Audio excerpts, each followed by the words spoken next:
My garden wasn't just a collection of plants, it was an anchor, a patch of earth grounding me against the relentless drift of suburban homogeneity, especially the orchard, tucked into the back corner of my modest lot here in Willow Creek. 3 apple trees, Honeycrisp, Granny Smith, Fuji, and a stalwart Bartlett pear. I'd planted them as vulnerable saplings years ago, coaxing them through droughts and surprise frosts. Watching them mature, leaf out each spring, blossom extravagantly, and finally bear fruit felt like a slow, quiet conversation with time itself. Each perfectly formed apple, each subtly sweet pear, was a tangible reward for years of patient tending, pruning shears and aching hands. The ritual feeding, the constant vigilance against pests and blight. The harvest wasn't just about produce, it was a personal ceremony. Baking pies that filled the house with cinnamon warmth, simmering pots of applesauce. The simple joy of pressing a bag of crisp fruit into a neighbor's hand. These were the dividends of my investment in soil and seasons. My name is Sarah Chen, and in the beige landscape of Willow Creek, my backyard, bursting with defiant color and life, was my painstakingly cultivated Eden. But even Eden has its serpents, or in Willow Creek's case, its homeowners association and the more zealous interpretations of its governing covenants, conditions, and restrictions. Willow Creek was, mostly, peaceful. Quiet streets echoed with the distant hum of lawnmowers. Neighbors offered polite waves during evening strolls. Yet, simmering beneath the surface was the ever-present potential for friction, usually ignited by the HOA board members who wielded the thick CC&R binder, less like a community agreement and more like a weapon of mass conformity. And the undisputed 5-star general in the ongoing campaign for aesthetic enforcement was Eleanor Prentice. Eleanor chaired the Landscape and Aesthetics Committee, a title she pronounced with the solemnity usually reserved for heads of state.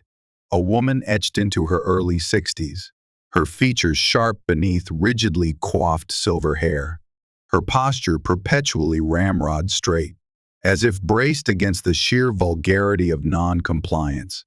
Her eyes, pale and constantly scanning, missed nothing. Clipboard, her ever-present accessory, was less for notes and more a symbol of her authority. Daily patrols were her routine, her gaze sweeping across lawns, noting grass blades exceeding regulation height by a millimeter, trash cans lingering mere minutes past the ordained retrieval window, or, Shevan forbid, a garden gnome deemed thematically incongruous with established community visual standards. My own history with Eleanor consisted of minor border skirmishes, a formal warning slip, delivered with pursed lips. About the shade of azure I'd impulsively painted my new birdhouse it wasn't, apparently. On the pre-approved avian residence palette, a passive-aggressive note tucked under my welcome mat, lamenting the unfortunate visual clutter caused by my sturdy tomato cages during peak tomato season, when they were groaning with fruit. She was the living, breathing archetype whispered about in hushed tones at neighborhood barbecues, the HOA Karen, a case study in the corrosive effects of petty power allowed to fester unchecked.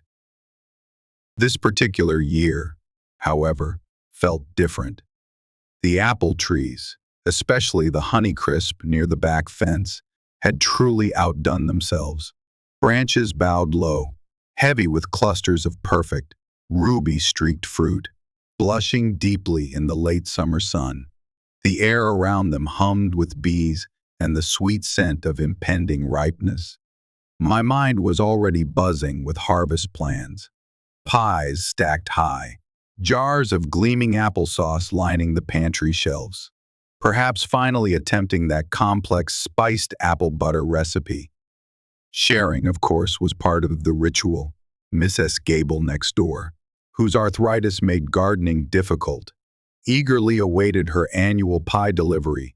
Young Timmy Miller across the street always got a bag brimming with the shiniest apples for his favorite teacher. But the key was, it was my fruit, born of my labor, shared by my choice. Eleanor, however, seemed to regard my impending bounty with a different perspective. Her patrols began to linger, conspicuously. Near my back fence line, through my kitchen window, I'd see her pausing, peering through the wooden slats, her sharp gaze fixed intently on the laden branches. It felt less like admiration, more like assessment, like inventory. One sun-drenched afternoon, while I knelt weeding a patch of stubborn clover near the fence, she materialized. Quite an impressive yield this year. Sarah, she commented, her voice carrying that familiar, carefully neutral tone that always preceded a pronouncement. Yes, the weather's been kind, I replied, keeping my own voice level, ref using to be drawn. I continued pulling weeds, focusing on the earth between my fingers. A remarkable bounty, she pressed on, tapping her clipboard with a decisive finger. It's truly wonderful when neighborhood resources are so visibly abundant. The emphasis on resources sent a tiny chill down my spine. I straightened up then, meeting her gaze directly, dusting soil from my gloves.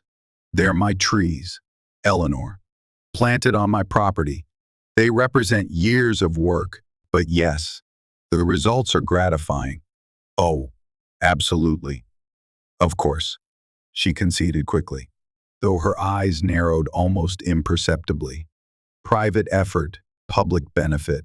In a cohesive community like Willow Creek, we all share in the visual enjoyment.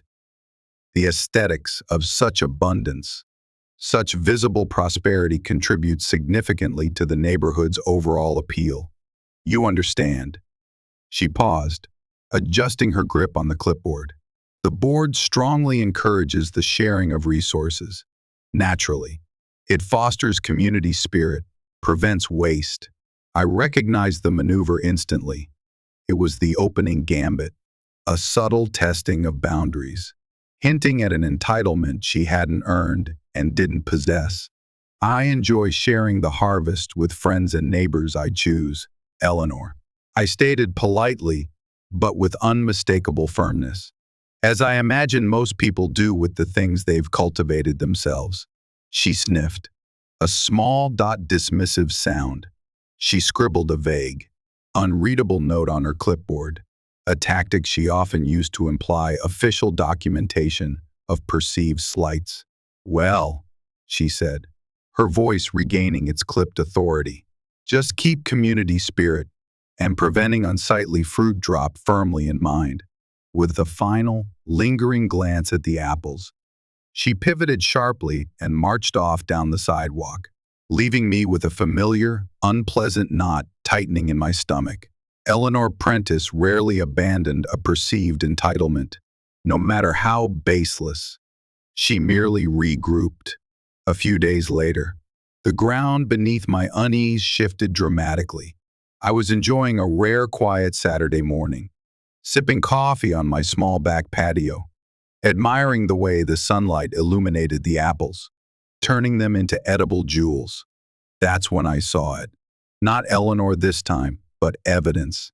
A single muddy footprint, partially obscured by fallen leaves, just outside my fence line, but directly beneath the lowest hanging, most tempting branch of the Honeycrisp tree.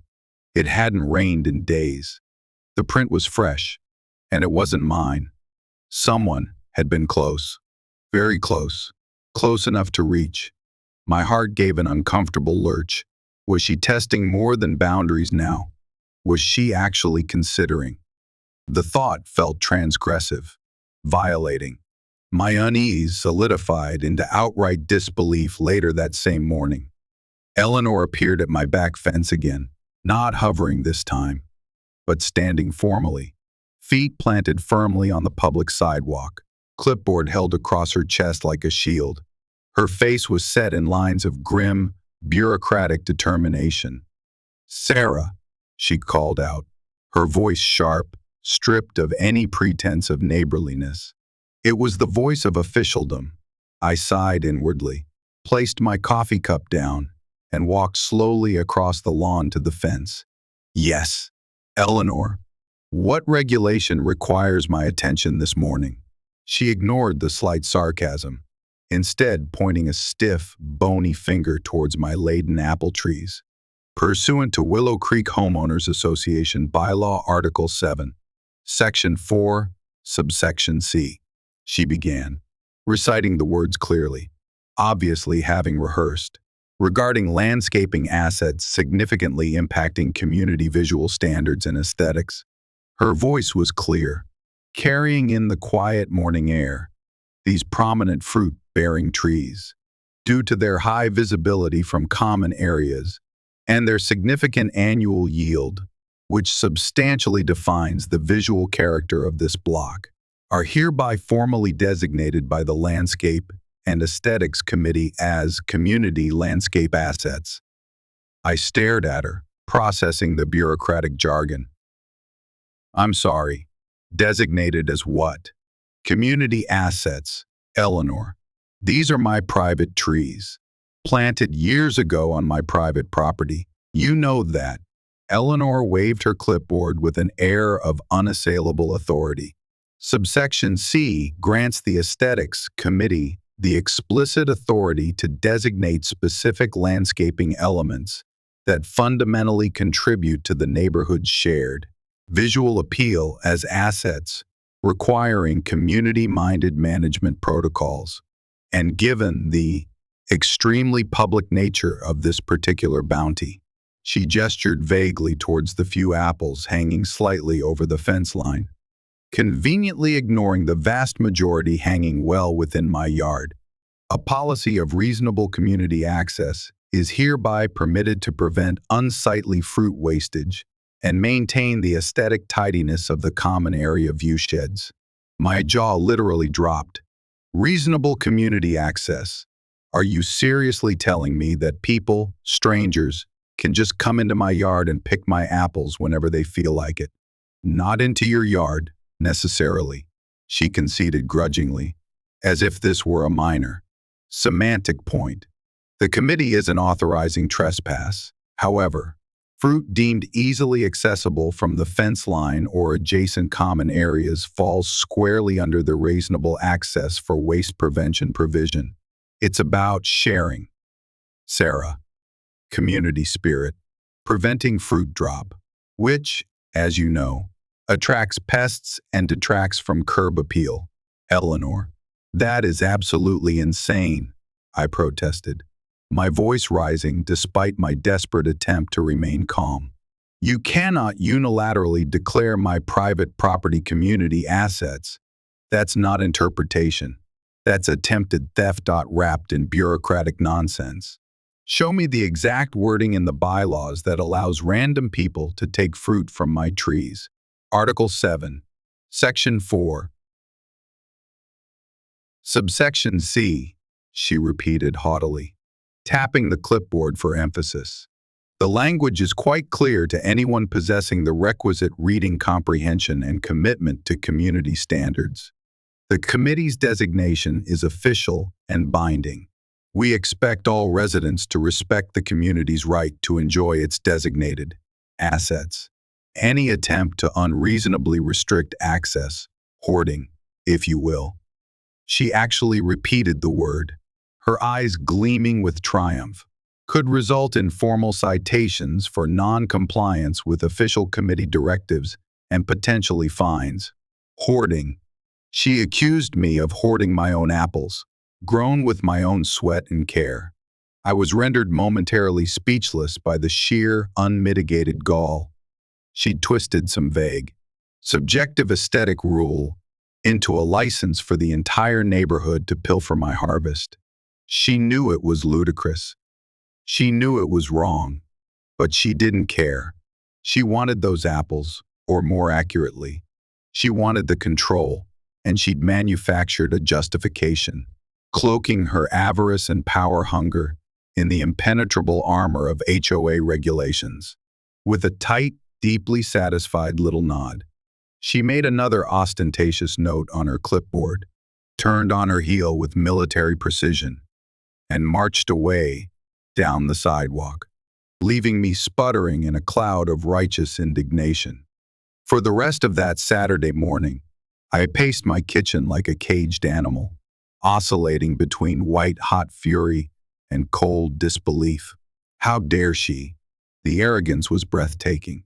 The footprint under the tree now felt less like a test, more like a recon mission. My sanctuary felt profoundly violated. My first instinct was to call George Peterson, the HOA president. But George, while generally reasonable, often seemed weary of battling Eleanor and tended to defer to committee chairs unless faced with overwhelming opposition. Calling the police felt premature, overly dramatic. No one had actually taken anything yet, despite Eleanor's implicit permission. Filing a formal complaint would undoubtedly trigger weeks, maybe months, of bureaucratic inertia, tedious meetings, and procedural delays, during which time my beautiful apples would either be pilfered piece by piece under Eleanor's bogus directive or simply rot on the branches while the board deliberated. No, Eleanor's audacious, unilateral declaration demanded an equally audacious, immediate response. Not anger, not argument. Those were fuels she thrived on. Something different, something that played by her newly invented rules, but flipped the script entirely.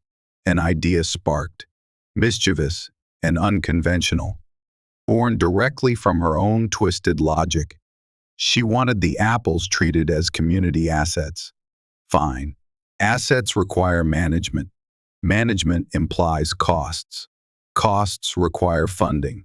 If these were now, by her decree, community apples, then the community could damn well contribute to their ongoing maintenance and stewardship. A slow, calculating smile spread across my face. It was absurd. It was provocative. It might even violate some other obscure rule. But would it? I mentally scanned the thick CC&R binder I now kept near the kitchen counter. Rules about structures, yes. Rules about businesses, yes. But rules about homeowner-funded community asset management facilitators for fruit, declared public property by committee fiat. Unlikely. The delicious irony was too potent to resist. I had a plan. Operation Malicious Compliance was officially underway. The rest of Saturday and most of Sunday were a blur of focused activity, sketching designs on scrap paper and rummaging through the organized chaos of my garage.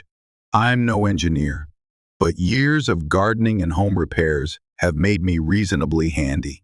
I unearthed some weathered scrap plywood, a couple of sturdy hinges, salvaged springs from a long-forgotten project, a simple cabinet latch mechanism, and an empty metal coffee can destined for recycling. By Sunday afternoon, my creation stood before me. Slightly rickety, perhaps, but undeniably functional, a coin-operated Apple dispenser.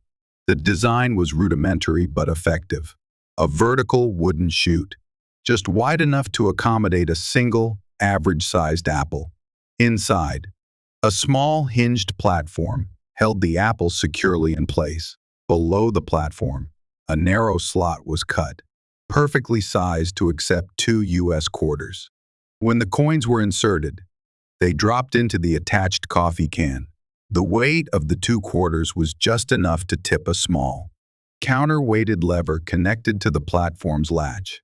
The latch released, the spring-loaded platform tilted downward slightly, and gravity did the rest, sending the waiting apple rolling gently down the enclosed chute to an opening at the bottom, accessible from the outside. Resetting the mechanism was simple. Push the platform back up until the latch clicked. Reload with another apple. Crude, yes. Hilarious, absolutely. I retrieved a can of cheerful, undeniably non-HOA approved sunshine yellow paint from my shelf.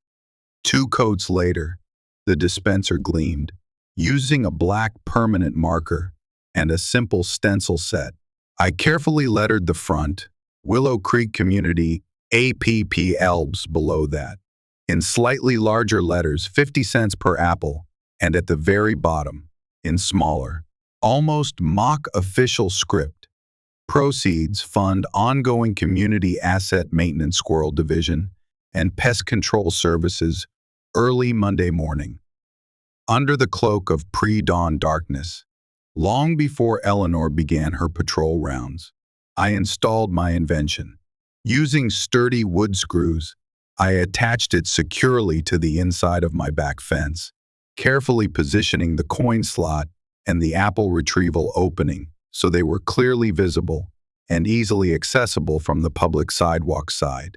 I then meticulously picked about a dozen of the most perfect, plump, utterly tempting Honeycrisp apples from the lowest branches specifically, the ones Eleanor had implicitly declared accessible, and the ones most easily reachable from outside the fence.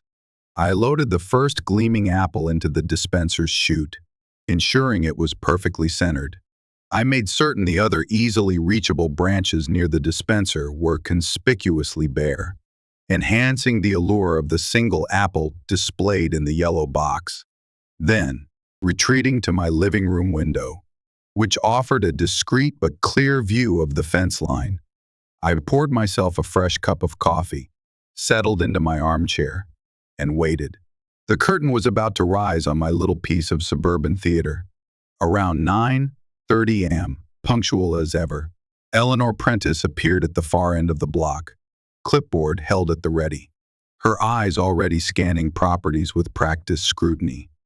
She marched down the sidewalk with her usual stiff-backed gait.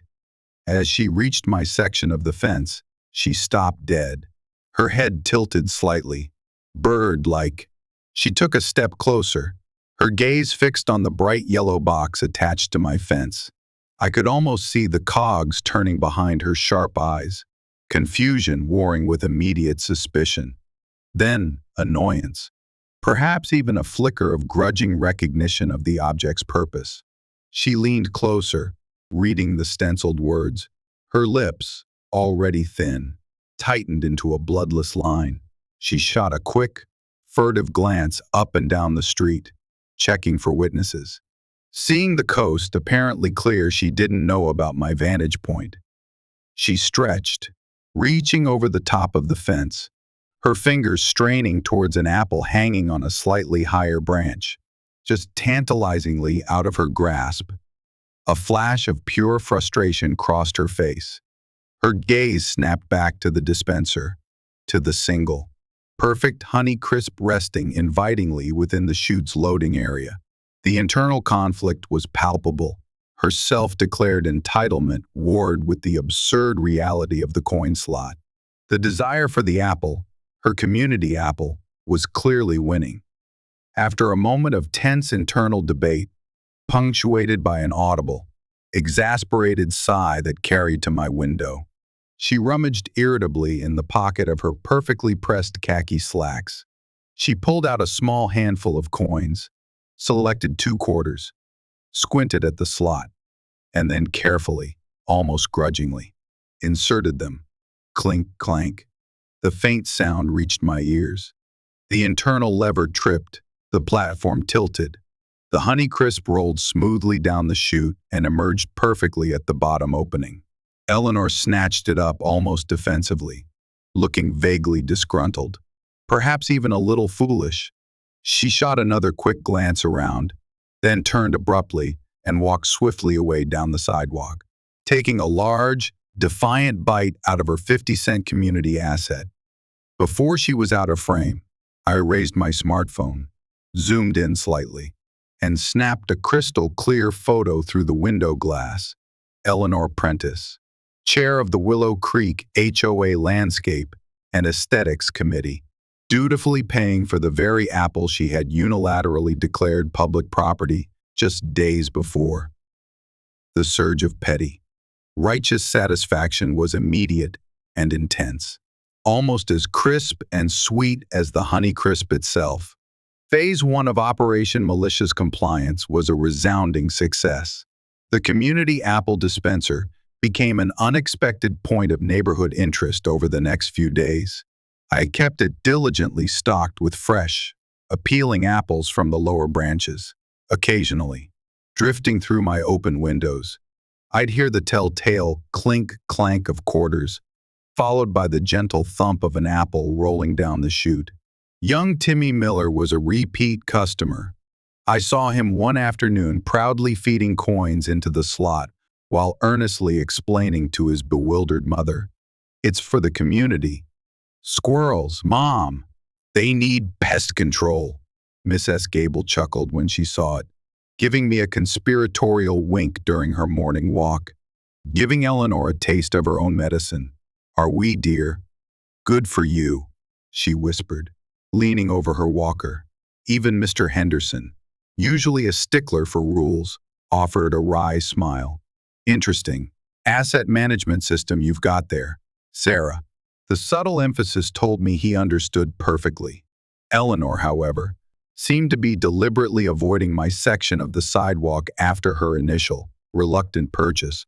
Perhaps the absurdity, or the potential for witnesses and further embarrassment, had finally penetrated her armor of self-importance. The fragile peace, naturally, was short-lived. Late that week, the inevitable confrontation occurred. I was out front this time, peacefully watering my prize-winning roses near the sidewalk, enjoying the late afternoon sun. Eleanor didn't approach the fence. She marched directly up my front walkway, bypassing courtesy, planting herself firmly on my lawn, clipboard held high like a battle standard. Her face was a thundercloud. "Sarah Chen," she barked, startling me mid-spray. "What is the meaning of that? That contraption you've affixed to your rear fence." She pointed accusingly towards the backyard, as if the yellow box were an affront to civilization itself. "Contraption?" I asked, feigning innocence, as I carefully turned off the hose nozzle, meeting her glare calmly. "Oh, you must mean the community apple dispenser. Why, Eleanor, I'm simply ensuring orderly, manageable access to the designated community assets. Just following your official committee directive." Of course, I injected a note of saccharine helpfulness into my voice. "My directive was for free community access to prevent waste," she sputtered, her face flushing an unbecoming shade of puce. "It's community property, designated as such. You cannot charge residents for accessing community assets." "Well, Eleanor, as we previously discussed, I fundamentally disagree with your unilateral designation of my private property," I stated calmly, setting the hose down gently, "since these are my trees on my land, which I planted, nurtured, watered, fertilized, and pruned for years. However," I continued, adopting a tone of patient explanation, "since you, in your official capacity, declared them community landscape assets requiring management protocols, I felt obligated to implement such a protocol. Assets, as any treasurer should know, require upkeep. There are costs involved. Fertilizer isn't free. Neither is water, nor pruning tools, nor effective pest control, and managing the squirrel division." I gestured vaguely towards a particularly bold squirrel, currently attempting a heist on my bird feeder. "Requires significant resource allocation. 50 cents per unit seems an exceptionally reasonable contribution towards maintaining these valuable community assets for everyone's ongoing enjoyment." "That is utterly ridiculous. Preposterous. It's an unapproved structure," she shot back, clearly floundering, falling back on standard HOA violations. "It violates aesthetic guidelines. It hasn't been submitted for committee review. I am writing you up for this unauthorized installation. An unapproved structure," I countered smoothly, bending down to retrieve the thick, dog-eared copy of the HOA CC&R binder I now kept strategically placed near the front door. Is there a specific bylaw prohibiting homeowner-funded, committee-mandated community asset management facilitators? Eleanor. Because I've spent considerable time reviewing this document, I hefted the binder significantly, and I simply cannot locate such a prohibition. I did, however, find multiple sections explicitly reaffirming private property rights. Article 4 is quite clear on that, and Appendix B, detailing approved fence modifications, doesn't seem to cover coin-operated fruit dispensers necessitated by committee overreach. Perhaps you could point me to the relevant passage. I held the book out towards her expectantly. Eleanor stared at the rulebook as if I'd thrust a live scorpion at her. She knew, and I knew she knew, that she was operating far outside the established rules regarding the apples. Her authority on the dispenser itself was therefore built on a foundation of sand. Her face worked, sputtering for a retort. You are being deliberately obstructive. You are mocking official HOA directives. You are creating neighborhood discord, she accused, abandoning rules for pure bluster. I am issuing an official citation for the unapproved structure and for failure to provide free and unfettered access to designated community assets. Go right ahead, Eleanor, I said, my voice quiet but absolutely steady. My patience had run its course. Issue your citation. Send it by certified mail, and I, in turn, will file a formal, detailed complaint with the entire board of directors, outlining your consistent pattern of harassment, your abuse of committee authority, your blatant disregard for established bylaws, and your attempted appropriation of private property under demonstrably false pretenses. I paused, letting the words hang in the air. And, of course, I have photographic evidence of you personally acknowledging and utilizing the asset management system by making a voluntary contribution yourself just the other day. I patted the pocket where my phone rested securely. Her eyes widened almost imperceptibly, the color draining slightly from her face again. The mention of photographic proof, catching her in the act of contradicting her own supposed directive, clearly struck a nerve. She knew I had leverage. She knew I wasn't backing down. She opened her mouth, perhaps for one last volley, then clamped it shut, her jaw tight with impotent fury. Finally, with a visible effort, she spun sharply on her heel. This isn't over. Sarah Chen. She spat venomously over her shoulder as she stormed off my lawn and back towards the sidewalk. I certainly hope not. Eleanor, I murmured to the retreating figure, picking up my hose again. The dispenser had served its purpose as tactical disruption. Now it was time to escalate through official channels. It was time for a formal showdown at the HOA board level. I didn't give Eleanor the satisfaction of filing her bogus citation first. That very evening, fueled by righteous indignation and several cups of strong tea, I composed a meticulously detailed, formal complaint addressed to the HOA Board of Directors. I used precise dates and quoted Eleanor's exact and often absurd phrasing whenever possible.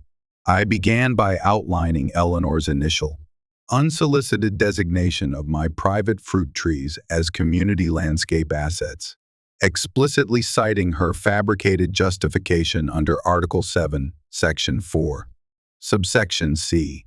I detailed her subsequent demands for reasonable community access and her explicit threats of citations for hoarding my own fruit. I attached printouts of the actual relevant sections of the bylaws regarding private property rights, Article 4, and the clearly defined limitations of committee authority, demonstrating unequivocally how Eleanor had ignored, twisted, or willfully misinterpreted the governing documents to suit her own agenda. Next, I described my response. The community apple dispenser. I framed it not as a prank, but as a direct, logical, albeit satirical, consequence of her own directive to implement management protocols for these newly designated community assets. I explained its simple function and attached the dated, time-stamped photograph of Eleanor herself using the coin-operated dispenser, along with a clear image of the Squirrel Division and Pest Control Services funding sign. This visual evidence powerfully underscored the hypocrisy of her position. Finally, I detailed her subsequent confrontation on my lawn, her baseless threats of citations for the dispenser, a direct result of her own actions, and summarized her broader pattern of overreach and harassment, not just towards me, but hinting at a general reputation known within the community. I formally requested the board conduct a thorough review of Eleanor Prentice's actions in this matter, immediately retract her unauthorized and improper designation of my private property as community assets, and consider appropriate sanctions for her demonstrable abuse of authority, disregard for bylaws, and targeted harassment of a homeowner. I concluded by stating my willingness to provide sworn affidavits and any further evidence required. I emailed the comprehensive complaint, complete with photographic attachments, directly to the board president, George Peterson, and meticulously copied every other board member listed on the HOA website. The digital gauntlet had been thrown. The board's response was notably faster than the usual pace of HOA deliberations. George Peterson called me personally the very next morning. His voice carried a tone of genuine concern, overlaid with what I suspected was profound weariness. Dealing with Eleanor Prentice, it seemed, was a recurring and exhausting burden for the board leadership. He thanked me for the detailed complaint and the clear evidence provided. He assured me the board took allegations of committee overreach and potential harassment very seriously, and promised a prompt and thorough investigation. He asked if I was aware of any other residents who might have experienced similar issues with Miss Prentice's interpretation of landscaping or aesthetic rules. As it turned out, my formal complaint acted like a key turning in a long locked dam. News of the Apple War, the audacious coin dispenser, and my direct challenge to Eleanor's authority had already spread like wildfire through the Willow Creek neighborhood grapevine, fueled, no doubt, by Mrs. Gable's cheerful whispers and Timmy Miller's earnest explanations about funding squirrel pest control.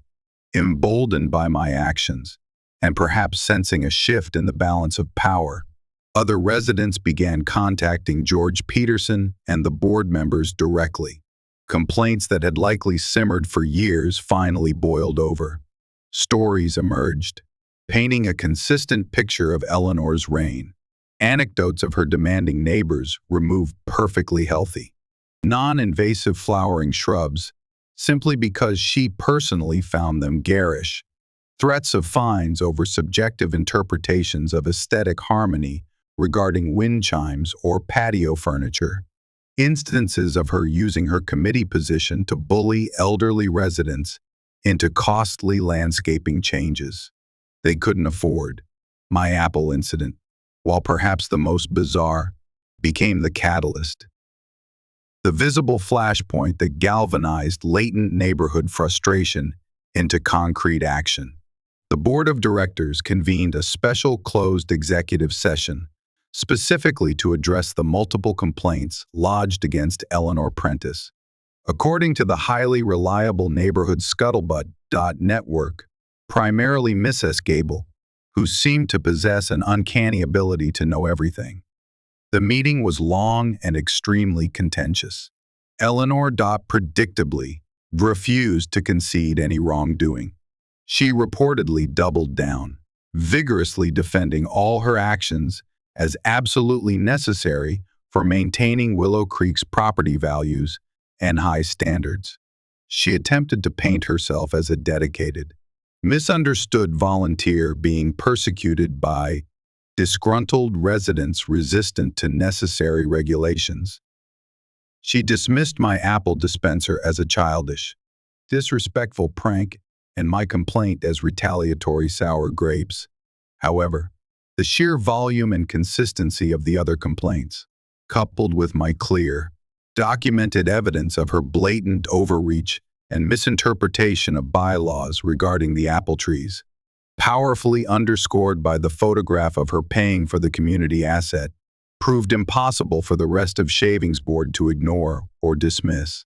After what Mrs. Gable described as raised voices audible even through the closed clubhouse door, the board reached a decision.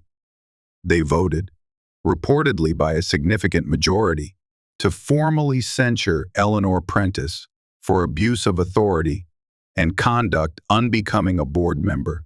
They immediately stripped her of her position as chair of the Landscape and Aesthetics Committee. Furthermore, they issued a stern, formal warning, recorded in the official minutes, stating that any future substantiated instance of bylaw misinterpretation, abuse of authority, or homeowner harassment would result in immediate proceedings for her removal from the HOA board entirely. Crucially for me, they also formally and publicly retracted Eleanor's community landscape asset designation for my trees, unequivocally affirming my private property rights as outlined in the existing CC&Rs. It was a victory, undeniably, a significant one. Eleanor's reign of aesthetic terror was effectively over, but it felt incomplete. She was censured, demoted, warned, but still on the board, a lingering presence. The coin dispenser came down the next day, its provocative point having been made. The grand total collected $4.50, thanks to Timmy's repeat business and a contribution from Mr. Henderson for the cause was, as promised, delivered to the local Wildlife Rescue Center with a note specifying it for squirrel rehabilitation and general pest control diplomacy. Much to the amusement of the volunteers and the neighborhood when word got out, but the ripples from the stones thrown into the placid pond of Willow Creek governance continued to spread. The process of investigating the multiple complaints against Eleanor, particularly sorting through the Aesthetics Committee's records during the handover to a new interim chair, had inadvertently unearthed something potentially more serious than just bossiness about birdhouses and apples. One of the complaints reviewed by the board came from a local landscaping contractor who had bid on the lucrative annual contract for maintaining the HOA's common areas several months prior, he alleged, with supporting documentation emails he had saved, that Eleanor had strongly, albeit circuitously, implied that his company's competitive bid would only receive favorable consideration by her committee if he agreed to provide significant discounted, essentially free, extensive landscaping services at her personal residence. He had politely refused the unethical proposition and subsequently, despite submitting the lowest qualified bid from a reputable company, lost the contract to a higher bidder whose proposal Eleanor had championed aggressively. Another resident's complaint, initially dismissed as vague grumbling, hinted at financial irregularities in how the Aesthetics Committee, under Eleanor's virtually autonomous control, managed its small discretionary budget. There were receipts for vague design consultations and invoices for expensive, specialized gardening supplies that couldn't be readily accounted for in any visible improvements to the common areas. These allegations, particularly the contractor's detailed claim which strongly suggested solicitation of a kickback to free landscaping, were serious enough to prompt the board, now wary and suspicious, to authorize a formal, independent review of the Aesthetics Committee's financial records and operational expenditures during Eleanor Prentice's entire multi-year tenure as chair. What had begun as a neighborhood spat over apples quietly escalated into a probe of potential corruption and misuse of HOA funds. The independent financial review, conducted by a forensic accountant recommended by George Peterson, uncovered not smoke, but a smoldering fire. Eleanor had indeed solicited free services from the landscaping contractor. The email trail, though carefully worded, supported his claim when read in context. More damningly, the financial records revealed a clear pattern of questionable expenditures. Payments were made from the committee budget to a landscape design consultant who, upon investigation, turned out to be Eleanor's niece living out of state with no discernible landscaping qualifications. Invoices were found for purchases of high-end gardening tools and expensive, exotic plants, ostensibly for common area enhancement projects that simply could not be located or accounted for within Willow Creek's public spaces. It wasn't large-scale embezzlement, perhaps, but it painted a clear picture of a consistent, deliberate misuse of her fiduciary position for personal gain and benefit, skimming funds and resources entrusted to her care. Armed with the forensic accountant's detailed report and the landscaping contractor's sworn affidavit, the HOA board, legally obligated to act, presented its findings to the county prosecutor's office. The evidence supporting the solicitation of kickbacks, attempted extortion, and the clear misappropriation of HOA funds was deemed strong enough by the prosecutor to warrant a formal criminal investigation. Eleanor Prentice, the once feared neighborhood garden tyrant, suddenly found herself entangled in a legal battle far more serious than debating the merits of beige paint schemes. The wheels of the justice system ground forward, slowly but inexorably. Eleanor hired expensive legal counsel, attempting to portray herself as a naive, overworked volunteer who simply made understandable bookkeeping errors. Overwhelmed by the complexities of HOA finances, she argued the consultant payments were legitimate, the supplies used for projects that failed, the contractor's claim a misunderstanding by a disgruntled vendor. But the meticulously documented financial trail, the damning emails, and the credible testimony of the contractor painted a clear, compelling picture of someone who systematically abused even a minor position of authority for personal enrichment. Ultimately, she was indicted by a grand jury on charges of attempted extortion related to the contractor and multiple counts of misdemeanor embezzlement of HOA funds. Facing the daunting prospect of a public criminal trial, the potential damage to her reputation, what little remained, and the non-trivial risk of actual jail time if convicted on the extortion charge, Eleanor eventually accepted a plea agreement offered by the prosecution. She pleaded guilty to the embezzlement charges and a lesser charge of official misconduct related to her HOA duties. The judge, clearly unimpressed by her attempts to minimize her actions, sentenced her to 2 years of supervised probation, ordered her to pay full restitution to the Willow Creek HOA for all misappropriated funds, plus significant court fines, mandated the completion of 200 hours of community service, pointedly assigned to roadside litter cleanup crews, supervised by the county sheriff's department, far from any manicured landscapes, and issued a court order permanently barring her from ever again serving on any HOA board committee or holding any similar fiduciary position in the state. The financial penalties, restitution, fines, mounting legal fees, combined with the profound public humiliation and the finality of her banishment from the only sphere where she held any power, proved devastating for Eleanor. Her carefully curated facade of neighborhood respectability and stringent righteousness was shattered beyond repair. Neighbors who once offered fearful compliance now averted their gazes or offered only polite, distant nods. She became increasingly withdrawn, a prisoner in the house she once used as her command post. Within 6 months of her sentencing hearing, a discreet for sale sign appeared on her immaculately, almost obsessively, maintained front lawn. The accumulated weight of financial obligation, legal disgrace, and social ostracization forced her to sell her home and leave Willow Creek for good. Watching the moving van lumber down the street, carrying away the last vestiges of Eleanor Prentice's presence, didn't feel like a celebration. It felt like the quiet, slightly surreal end of a long, strange fever dream. The Apple War was definitively over.